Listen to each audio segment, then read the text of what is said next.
États-Unis d'Amérique viennent de bombarder le Nigeria. Comme promis, chose effectuée, chose faite, avec beaucoup d'emphase. Vous savez, on a pour l'habitude de dire que généralement, en Afrique, quand une personne vous donne des ultimatums demandant de ne pas agir d'une certaine façon, par exemple, une personne qui te dit « si tu me touches encore au visage, je te casserai la mâchoire. Si tu traverses cette ligne, je te montrerai de quoi moi je me chauffe. » En général, quand ils disent ça, ils ne le font pas. Même quand on leur touche au visage, ils ne réagissent pas comme ils l'ont promis de faire. Si tu me touches au visage, je te casse la mâchoire. En Afrique, généralement, ne veut absolument rien dire. Une personne qui le dit cherche simplement à intimider. Et voilà pourquoi la plupart des personnes disent « il essaie seulement d'intimider ». Ce sont des œuvres d'intimidation, ça n'a absolument rien de concret. Tu me touches au visage, je te casse la mâchoire, ne veut absolument rien dire en Afrique, généralement. Malheureusement, ça ne se limite pas là. Tu parles encore ainsi de ma mère, je te casse la mâchoire, ne veut absolument rien dire. Parce que dans la plupart des cas, quand tu parles ainsi de sa mère, il ne fera absolument rien. À part crier, peut-être, tirer la ficelle, demander de l'aide, demander à ce qu'on le retienne. Mais la plupart des cas, quand une personne dit « si tu fais encore ce que tu as fait, je te casserai la mâchoire », on ne fait absolument rien. Donald Trump vient de montrer à tout le monde de quel bois il se chauffe. Les États-Unis d'Amérique viennent de bombarder le Nigeria. Effectivement, comme il a promis, ils ont fait. Rappelez-vous, il y a quelque temps, M. Trump disait que si le Nigeria ne faisait rien par rapport aux tueries faites sur les chrétiens nigérians, les États-Unis d'Amérique viendront avec force et ferveur pour finir cette histoire. Donald Trump, il y a quelques semaines, disait si le Nigeria ne fait absolument rien pour protéger les chrétiens, les attaques dont ils sont victimes, les États-Unis d'Amérique viendront très brutalement pour effectuer ce qu'il a effectué. Eh bien, beaucoup de personnes sont venues, il y a eu tollé général, beaucoup de personnes étaient très mécontents par rapport à ça, accusant les États-Unis de quoi? Accusant les États-Unis de vouloir s'accaparer des biens du Nigeria, n'est-ce pas? C'était les accusations présentées. On n'a pas reconnu qu'il y avait des chrétiens qui sont en train d'être tués au Nigeria, mais on a repoussé la chose en disant que les États-Unis cherchaient des alibis pour aller se précipiter au Nigeria et piller. Beaucoup d'Africains se sont levés, beaucoup ont parlé, beaucoup ont rejeté la motion, beaucoup des Nigérians sont sortis dans les rues, exclamant leur souveraineté, respecter notre souveraineté, disait-il. Mais ils n'ont rien fait par rapport à ce qui se passe sur les chrétiens.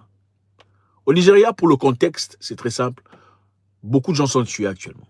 Le nord du Nigeria est musulman, extrémiste malheureusement. Le sud du Nigeria est chrétien et d'autres religions aussi qui s'y effectuent.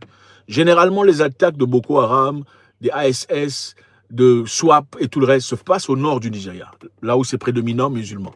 Généralement, les enlèvements, les abductions, les kidnappings se passent au nord. Malheureusement, le gouvernement nigérian, dans sa réalité aujourd'hui, dont la plupart des figures qui sont connues sont des gens du nord, prédominants musulmans.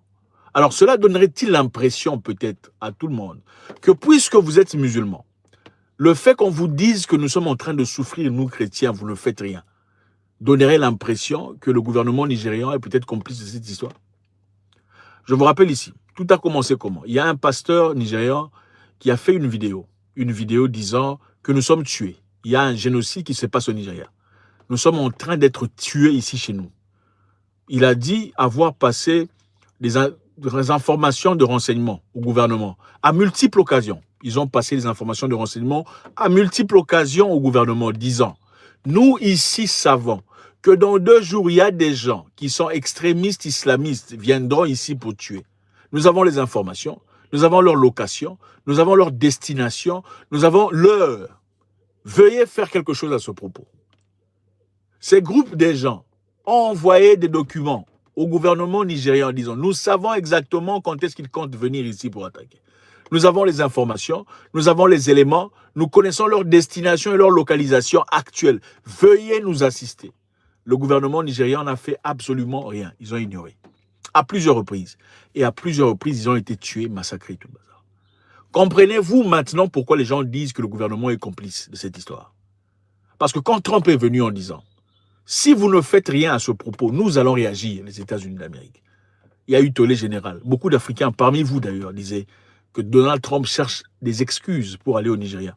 Ce sont des excuses qu'il cherche pour aller se présenter, pour piller. Ce ne sont que des excuses par les États-Unis d'Amérique pour aller trouver des solutions. C'était ça, n'est-ce pas? Eh bien, ils ont frappé. On vient de frapper au nord-ouest du Nigeria. On a tué plusieurs personnes. Ils ont évidemment, d'après eux, détecté la localisation de ces gens qui tuent des gens et ont bombardé. Maintenant, la question qui se pose est très simple. Si le Nigeria, il y a quelques jours, était capable de partir au Bénin, renforçant le gouvernement de M. Patrice Talon, en faisant ce qu'ils disent protéger la démocratie, en bombardant les insurgents au Bénin, en envoyant des troupes au sol pour soutien, comment sont-ils incapables de faire autant pour leur propre pays, pour protéger les chrétiens qui sont tués? Je répète, si le Nigeria, en capacité d'un pays ultime, a été capable de partir au Bénin, envoyant des avions pour bombarder et des troupes au sol, soutenir le gouvernement au Bénin, au nom de la démocratie, protéger cette démocratie, comme dit-il, comment sont-ils incapables de faire autant pour protéger leurs propres enfants? On vous donne un exemple très simple. Il y a un parent dans le quartier qui écoute les voisins en train de pleurnicher, c'est-à-dire les enfants dans la maison du... Je recommence. Dans votre maison, vous avez des enfants. Et un de vos enfants pleurniche disant, papa, j'en ai marre parce que mon frère me tabasse tout le temps. Comment réagissez-vous en tant que père? Dites-vous à votre enfant, arrête de pleurer parce que tout le monde pleure. Ou bien vous essayez de voir pourquoi l'enfant saigne. Votre enfant vous dit, papa, je pleure parce que mon frère me tabasse, mon frère me dérange. J'ai du mal à survivre. Dites-vous, je ne réagirai pas parce que pourquoi tu fais du bruit? Tout le monde est soumis aux mêmes conditions. Il faut accepter ça ou bien réagissez-vous. Maintenant, serez-vous content, comme fâché, excusez-moi, quand le voisin dirait, par exemple, monsieur, j'ai l'impression que vos enfants, cet enfant-là pleure tout le temps. À 2 h du matin, à 3 h, il pleure toujours. Je veux réagir. Serez-vous méchant, contrarié si le monsieur partait quelque part pour aller accuser au gouvernement, aux affaires sociales, disant que vous ne protégez pas vos enfants? Alors, le Nigeria est-il soumis à une possibilité que les États-Unis viennent piller? Absolument. Est-ce possible de dire que les États-Unis ont envie de voler le pétrole, le lithium, l'étain et tout ce que possède le Nigeria? Absolument. Est-ce que c'est correct? Absolument pas. Mais pourquoi? Mais parce que ça se fait depuis la nuit de temps. Les pays forts ont toujours l'impression de dicter et de naviguer autour des pays faibles désorganisés. Si vous ne protégez pas ce que vous avez, les pays forts viendront prendre ça de force et chercheront tout ce qu'il y a comme alibi pour venir le chercher de force. Le Nigeria, dans ce cas, qui est accusé de soumettre des chrétiens aux tueries emphatiques et inouïes, est censé renverser la vapeur en disant « Nous sommes prêts à défendre nos enfants chrétiens ou musulmans, peu importe leur décision ou leur religion. » Si le Nigeria ne le fait pas, le Nigeria est en train de donner aux États-Unis une raison légitime d'aller entrer et piller, si piller est la raison pour laquelle ils sont là. Au lieu de se lever disant nous sommes un pays souverain, nous comprenons ce que vous voulez faire, ne venez pas ici, parce que vous n'avez aucune capacité de vous protéger, autant mieux coopérer avec eux gentiment, disant ok, comme vous réalisez le fait que nous sommes en incapacité de défendre nos enfants, comment comptez-vous nous aider? Alors, comme vous voulez nous aider, nous allons gérer comment vous allez nous aider. En faisant quoi? Vos bateaux de guerre seront dans la mer, pendant que nos troupes iront dans la terre. Vous ne rentrez pas dans notre pays. Mais ce n'est pas ce que le Nigeria a fait. Au lieu de dire gentiment, écoutez, M. Trump, on reconnaît ce que vous dites, nous sommes en difficulté ou en incapacité de gérer cette situation, on a besoin d'aide. Le Nigeria a fait quoi? Ils ont rejeté brutalement. Nous rejetons les accusations infondées de Donald Trump, selon lesquelles les chrétiens sont tués au Nigeria. Y a-t-il des chrétiens tués au Nigeria? Oui, il y en a beaucoup. Beaucoup de chrétiens sont tués. Vous avez vu les vidéos. Le Nigeria l'a justifié en disant qu'il n'y avait pas seulement des chrétiens qui sont tués. Est-ce vrai? C'est fortement une possibilité qu'il y ait des gens non chrétiens et musulmans qui sont tués aussi. Mais pourquoi sont-ils tués s'ils sont musulmans? Parce qu'ils ne sont pas des musulmans radicaux. Quand on n'est pas radical, les radicaux te trouvent comme un soft. Quand tu n'es pas radical, les radicaux te trouvent comme un traître. Quand tu n'es pas radical, les radicaux te trouvent comme un monsieur qui est un ennemi. Tu ne fais pas bien les choses. C'est un peu comme ce qui s'est passé au Rwanda.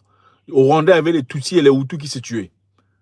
Mais les Hutus qui ne voulaient pas tuer des Tutsis étaient tués par des Hutus. Je répète, les Hutus et les Tutsis se massacraient. Certains Hutus ne voulaient pas tuer des Tutsis. Les Hutus qui ne voulaient pas tuer des Tutsis étaient tués par des autres Hutus qui étaient radicaux. Vous comprenez? C'est la même chose dans la religion. Ceux qui sont dans la religion radicale tueront toujours ceux qui ne sont pas dans le radical. Mais est-ce qu'il faut ne pas considérer le fait que les chrétiens sont tués parce qu'il y a aussi des musulmans tués? Absolument pas. Maintenant, qu'est-ce qui va se passer? Donald Trump vient d'entrer. Il vient d'entrer, il a annoncé, il a fait. Contrairement aux Africains qui disent « je veux taper », ils ne tapent jamais. Comme les Nigérians et la CEDEAO avaient promis d'attaquer le Niger. Nous allons aller faire notre attaque. Ils n'ont jamais fait d'attaque. Trump n'est pas comme ça. Ce n'est pas votre ami. Quand on lui dit « je veux frapper », il va frapper. Il a frappé. Maintenant, qu'est-ce qui va se passer? Il a envoyé des messages très forts en frappant. Numéro 1, nous sommes en capacité de frapper n'importe où si on le désire. Numéro 2, c'est le début d'une histoire nouvelle. N'importe qui peut être frappé. Inclus l'AES. Le Mali, le Burkina Faso et le Niger peuvent être frappés. Cautionnant quoi? Par n'importe quelle raison qu'ils peuvent créer. C'est-à-dire, on peut désormais créer une raison, si on le désire, pour aller frapper n'importe quel pays. Pourquoi? Le Niger vient d'annoncer la restriction des visas contre les Américains, il y a quelques jours. N'est-ce pas? Le Niger a annoncé la restriction de visas contre les Américains. Pourquoi? C'était en réciprocité par rapport à ce que Trump a annoncé récemment, que l'AES, Mali, Burkina Faso et Niger ne peuvent plus avoir de visa pour les États-Unis d'Amérique. On l'expliquera profondément dans la vidéo que vous allez suivre dans 2 heures. Il faut suivre cette vidéo. On va expliquer pourquoi la cible prochaine est le Burkina Faso, la cible prochaine est le Mali et le Niger. Parce que récemment, le Burkina Faso, à qui on a demandé de recevoir des rejetés, des refoulés américains, a refusé d'accepter les recevoir. Qu'est-ce qui s'est passé ensuite? L'Amérique a réagi en disant désormais, si vous voulez un visa, il faut aller où? Au Togo. Vous vous en souvenez? Ok, ça se déroule doucement, doucement. On ne l'a pas fait immédiatement. On n'a pas puni immédiatement, mais ça vient. On n'a pas puni immédiatement, pourquoi? Pour pas qu'il y ait corrélation. Vous comprenez? C'est très simple.